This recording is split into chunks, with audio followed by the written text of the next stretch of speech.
Can you become a UK citizen without knowing English? The most intuitive answer would be no to anyone with a brain, except those who heard someone speak a foreign language once and then started complaining that they don't hear English spoken anymore because these people can't get the sheer concept of multilingualism into their airheads. But to make it clear, the United Kingdom does have language requirements for citizenship. Generally, you have to pass one of the infamous English tests, which, by the way, are the biggest rip-offs in the language world because they are prohibitively expensive and expire in just 2 years. But also, obviously, the dominant language in the UK is English, so in practice, it's hard to even live in the UK without knowing the language. But that's in practice. What about in theory? The legal official language of the United Kingdom is, obviously, well actually there's two now. There's Welsh and then there is Irish. Well, to be precise, there's not one single official language of the United Kingdom. Welsh is an official language of Wales through the 2011 Welsh Language Wales measure, de jure, which means enshrined in law, regardless of what people do and think. Whereas in Northern Ireland, the 2022 Identity and Language Northern Ireland Act makes Irish a de jure official language. Granted, English is the de facto official language, which means in reality, but not in name, everywhere in the UK, so you can access governmental services in this language. But do you know what this means? That means that in theory, these languages have an equal status to English, if not higher. In theory, if you only speak one of these languages but not English, there should be nothing stopping you from becoming a UK citizen. At the time of recording,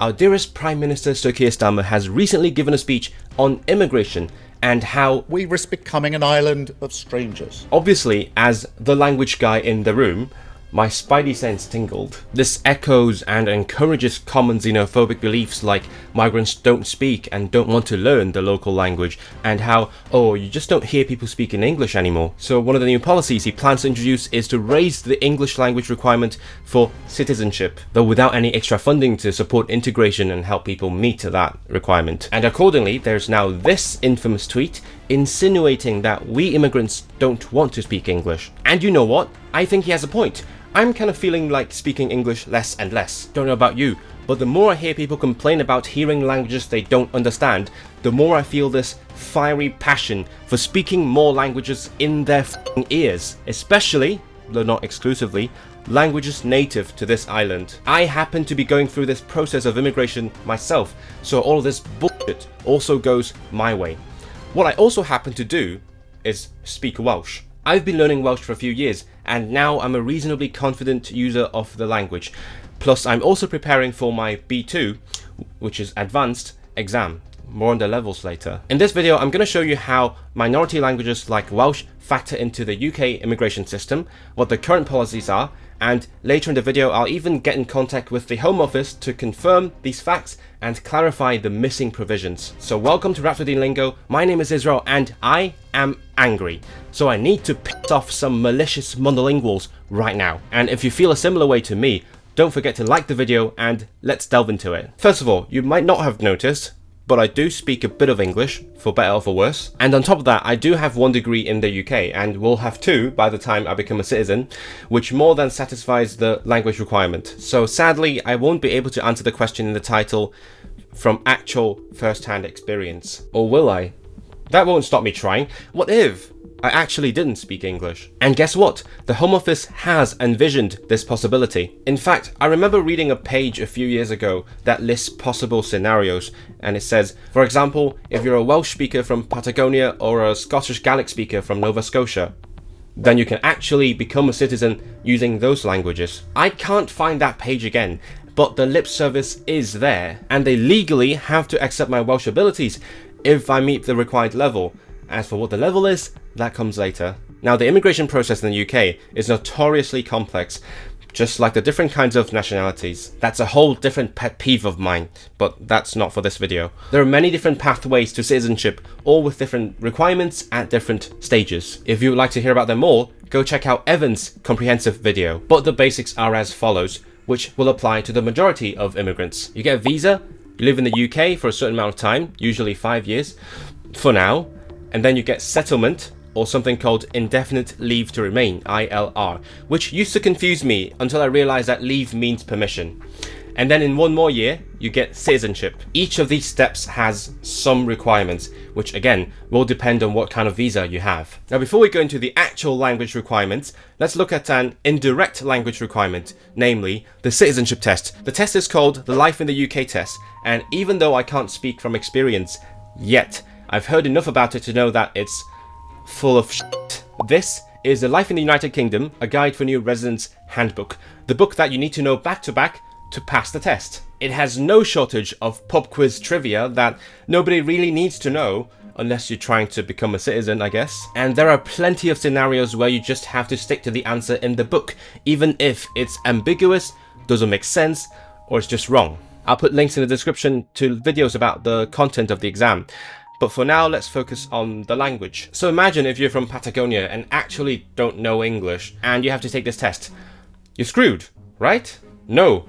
Thanks to the legal provisions for Welsh and Scottish Gaelic in constituent countries of the UK, you are legally allowed to take this test in those languages as well. When you sign up for the test, you can fill in a special request form to ask for a special version of the test in these languages.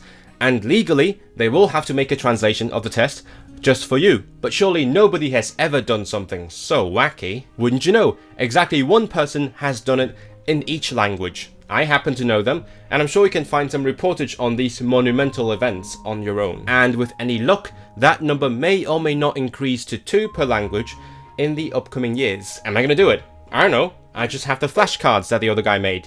You have to subscribe to the channel and wait for the hypothetical future video to find out. But even if I do go through the entire book, partly to prepare for the test and partly to hone my Welsh, it's actually not necessary. I know lots of people who have passed it just from doing practice tests and common sense guessing. This kind of guessing is a bit risky though, so I need some solid logical thinking. That's why I've been grinding logic on Brilliant, the sponsor of this video, to get smarter every day with its thousands of interactive lessons on math, science, programming, data analysis and AI. In fact, critical thinking skills might help me more in this exam than rote memorizing, and Brilliant helped me train those skills through problem solving. So while you're building real knowledge on specific topics, you're also becoming a better thinker. You too can turn your curiosity into comprehension with math, science, programming, data and AI courses designed to build your real skills and develop your intuition. I particularly enjoyed the fun interactive problem solving lessons in the latest logic courses, which highlight the most useful concepts in each subject and ultimately help me learn more effectively. To try everything Brilliant has to offer for free for 30 days,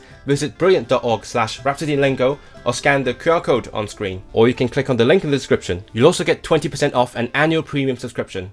Now let's get to the part you've all been waiting for, the language requirements. Let's dive into the specific rules, at least as they are at the time of filming, because who knows, maybe Keir Starmer will have completely overhauled them by the time you see this. As I said, when or if you need to meet the requirements will depend on your visa. For the most common working visas, including the skilled worker visa and the health and care worker visa, you need to meet the requirements when you apply for the visa. Whereas in my case, the British National Overseas Visa, you do it when you apply for indefinite leave to remain, aka settlement. In either case, the level you need is a B1. I briefly discussed my take on language levels in my previous video and intend to get into that again at some point, but the TLDR is, with a B1, you're not completely capable of functioning in a wide range of work situations yet, but you're confident in daily conversations and can probably do your work. You can decide whether It is fair. or not in the comments. Now when it comes to minority languages, the requirements are extremely unclear, because it's an afterthought to them, I suppose. On each page about each individual visa,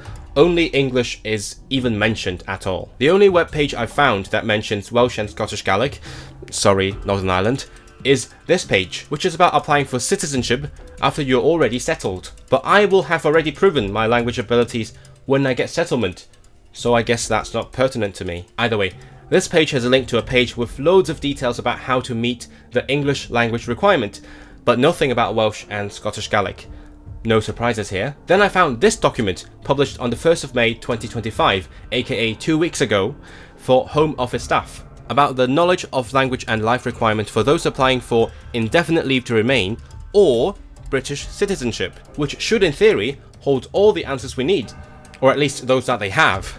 So I open it up and Control F, search for Welsh. 4 results. The first one is the main one, The British Nationality Act 1981 provides that a person applying for naturalisation must have sufficient knowledge of life in the United Kingdom and of English, Welsh or Scottish Gaelic. Regulations specify how a person can demonstrate knowledge of English language and life in the UK, which is set out in this guidance, so it explicitly doesn't specify the requirements in the other languages. The second and the third ones concern the validity of English language qualifications in different parts of the UK, so they're not relevant here. And the fourth one is about the life in the UK test, which we have already discussed. So, in short, nothing new here, except the confirmation that the requirements for settlement and citizenship do in fact follow the very same criteria, which include Welsh and Scottish Gaelic. And we finally arrive at the part where I got stuck. Because it's so niche, there's not a single existing document that tells you how to meet the language requirement in a non-English language. All we know is that the English requirement is a B1, and you have to do specific English tests from the list they provide to meet the requirement, presumably getting ripped off in the process to line the pockets of big companies. But in Welsh, there's basically just the one exam board that administers graded language tests, disregarding GCSEs, so they can't reasonably reject my certificate, once I have it anyway. Not least because it's a B2, which is above the level of English required. Now there's only two ways to find out for sure. One is to ask them. Now I've already sent them an email back in January, but they never got back to me. My original idea for this video involves me calling them on camera, but then I realized that even if I do call them, the only answer that one agent is going to be able to give me is whatever was in that document that we already went through. And what's more, there might be no legally admissible record or proof of that conversation if I end up having to make an appeal at some point. The second way is to wait till I apply, submit that certificate, and risk getting rejected and fucking myself over. Now I'm pretty sure that would make quite a strong appeal, perhaps getting some wide attention and even forcing them to add the specification into the document. And I'm still seething at the moment. But then again, I'll just send a follow-up email for now and work from there. Hello, Editor Israel here. I was just doing some post-edit fact-checking, and I found this one German linguist who has looked into the exact same thing, and who's written a very extensive blog post in 2015 about what's missing in the guidance and the history of why that came to be, which I wasn't aware of. Plus, he's smarter than me. He doesn't just call the Home Office or something. He wrote emails to multiple MPs who might be able to look into the matter. He said he was going to have an update about it, and he never did. So the only conclusion I have is that nobody ever helped him, I suppose. I mean, it's clear as day that the Home Office just hasn't ever thought about this yet. So I guess the only way to get them to work on it is to contact an MP that cares about these issues, and somehow, someday, someone can make the Home Office do something. So now, you know everything about becoming a UK citizen without knowing English. I'm sorry I'm not able to provide a definite answer or speak from experience, but that's what happens when you're trying to do something that is technically legal, but possibly completely unprecedented. Which is a very roundabout way of saying that, yes, if someone is settled in the UK, they most likely know English at least a certified B1 level. So remember that immigrants aren't making English obsolete. If anything, English is the one taking over all these languages. Maybe that warrants a bit of counteraction. And if you constantly feel like people are talking about you behind your back in other languages, either you're paranoid, you have self-esteem issues, or you should learn the language and shock them. Anyway, if you want to support what I do, including but not limited to paying for the extortionate fees for settlement and citizenship, and also studying the languages of Britain, like British Sign Language, consider becoming a member or buying me a cuppa. And I'll see you in the next one.